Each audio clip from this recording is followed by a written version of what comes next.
Well, even after making multiple different moves in the past few days now, signing Marcus Smart, waiving Jordan Goodwin, waiving Shake Milton, waiving Trey Jemison, re-signing Christian Koloko, and signing Chris Mann into a two-way contract, the Lakers still might not be done yet.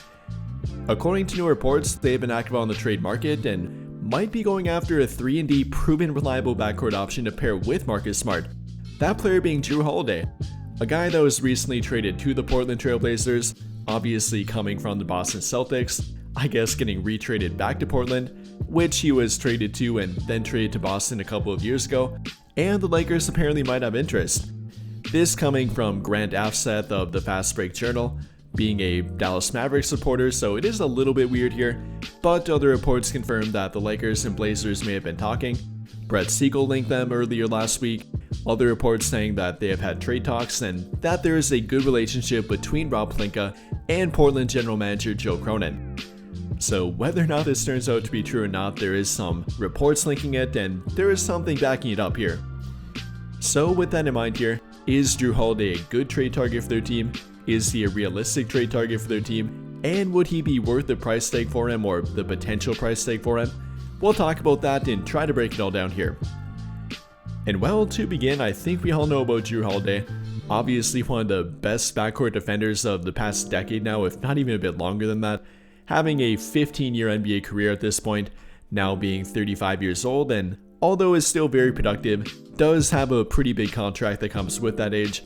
Under contract until the 2027-28 NBA season, being paid roughly $32 million per year up until that point, the final year of that contract being owed $37.2 million, so definitely a pretty hefty for an aging guard who again is still very productive, coming off a season of averaging 11 points per game, 4 rebounds per game, 4 assists per game, over 1 steal per game, still being a top 5 perimeter defender in the entire NBA, at least top 10 at the bare minimum, shooting roughly 44% from the field, 35.3% from 3, being a 37% career 3-point shooter, still a very good two-way 3-and-D option, whatever you want to call it, though again the price that would come with him might be up for debate here.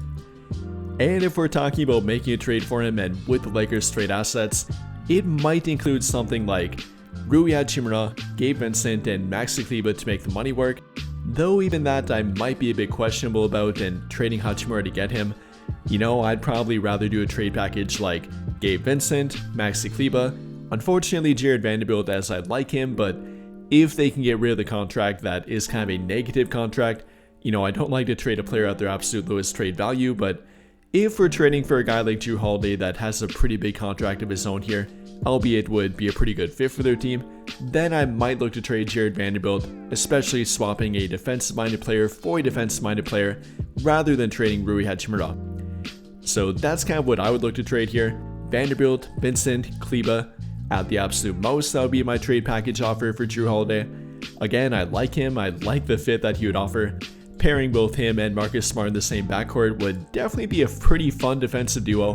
Whether you're talking about in the starting lineup or not, I don't think that would really be happening for their team. I think Smart will be coming off the bench and be coming off behind Austin Reeves and Luka Doncic, but maybe if you're talking about Jrue Holiday, then it might be different. Compared to Smart is a much better 3-point shooter. Like I said, is a 37% career 3-point shooter, compared to Smart, who is roughly a 32% one.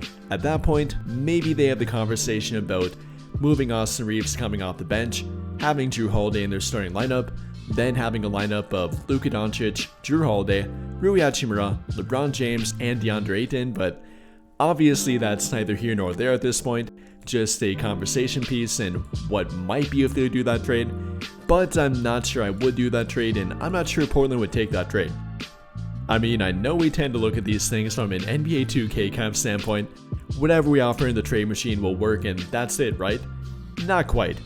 Also gotta factor in the other team here and what they might be trying to get through a trade package, what they want for the player in return, and I'm not sure they take the trade package of Vanderbilt, Vincent, Kleber, even with a first-round draft pick piled in with it.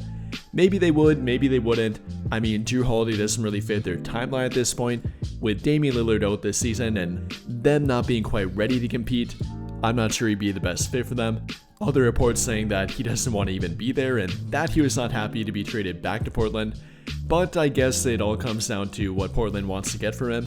Doesn't really matter about what Jrue Holiday thinks at this point.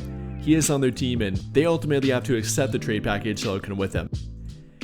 So with that in mind here, and if the Lakers are adamant about trading for him for whatever reason I guess, then I would definitely try to expand the trade here, getting a bit more creative to address not only a defensive need for their team, but maybe a more specific defensive need for their team. That being a defensive-minded wing player that can take on some bigger matchups, which neither really Jrue Holiday or Marcus Smart can do. Yes, they're both terrific and elite defenders at that, but more so point of attack defenders that defend 1 through 3 at the most, not really pushing it to bigger wings and not really what they do on defense. Though that's not the case for a guy like Matisse Thybulle. He could do that, and that would actually be a direct answer to their last remaining need. That being a 3-and-D wing that could directly fill that need either off their bench or in their starting lineup. And for that kind of trade, I would definitely be willing to offer a different kind of trade package and a bit more trade assets. I'd offer something like Rui Hachimura, Gabe Vincent, Maxi Kleber, or Jared Vanderbilt, then with Dalton Connect and potentially offering that for both Jrue Holiday and Matisse Thybulle. You know, at that point, I wouldn't love to offer the 2031 first-round draft pick. I imagine they'd probably try to demand it and try to get it here, but I'd be pretty stingy about it. Already offering Rui Hachimura and Dalton Connect, I think that's a decent trade package. Definitely would throw in a first-round draft pick swap, even 2 of them. Their second-round draft pick, but I'd really try to hold out on that 2031 first-round draft pick as it's our only tradable first-round draft pick. But if you're talking about making this trade and what it could do for their team, definitely would upgrade their defense in multiple different ways here. Point of attack defense, obviously, with Jrue Holiday. Combining him again with Marcus Smart, that would be a very fun thing to watch. Adding Matisse Thybulle for their wing defense, giving them a definitive and de facto primary defensive wing option. Whether he's in their starting lineup or not, that would probably be their best wing defender if they don't trade Jared Vanderbilt here. And I guess that would kind of be the point of trading Jared Vanderbilt.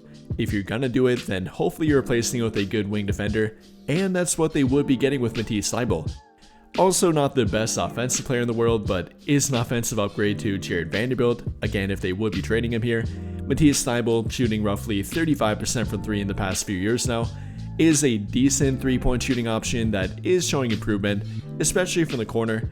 Combining that with the defense, being able to defend 1 through 3 and even 1 through 4 in some matchups, the defensive playmaking ability, averaging roughly 3 steals per 36 minutes, the deflections that come with him, the actually really disciplined defense even with the defensive playmaking. That would be a very interesting trade package that I personally would be a lot more interested in than simply Jrue Holiday. Simply to match the contract for Jrue Holiday is a lot, but then if you factor in Matisse Thybulle with him, then I'd be a bit more open to it and a bit more open to giving up more trade assets. However, trade package aside here, I'm not really sure how much I buy the trade reports about Jrue Holiday. Yes, I think he'd be a decent fit, but if the other reports saying that the Lakers are kind of trying to plan for their future and put guys around Luka Doncic that fit his timeline and not really kind of subtract from that with bad contracts in the future, I'm not sure that Jrue Holiday would be at the top of their priority list, kind of like this report makes it seem like he is. Again, I think he might be a good fit for them. I wouldn't doubt if they have some minor interest in it and might be trying to target him maybe with a different player, but I'm not sure they're really prioritizing him that much like this report's kind of making it out to be. You know, again, I think for the right price, I'd do it, and especially if we're talking about Matisse Thybulle with them, then maybe if the price is right, go ahead and do it, but again, not sure he's their top priority. I'm not sure he'd be my top priority. There's definitely other trade targets that I'd put above him for both the price that he commands, the age that he's at, and the timeline that he wouldn't quite fit with Luka Doncic. I'm not sure I'd put him at the top of my list, and I don't think the Lakers are either.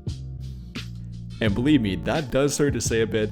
I've been a big Jrue Holiday fan for pretty much his entire NBA career now.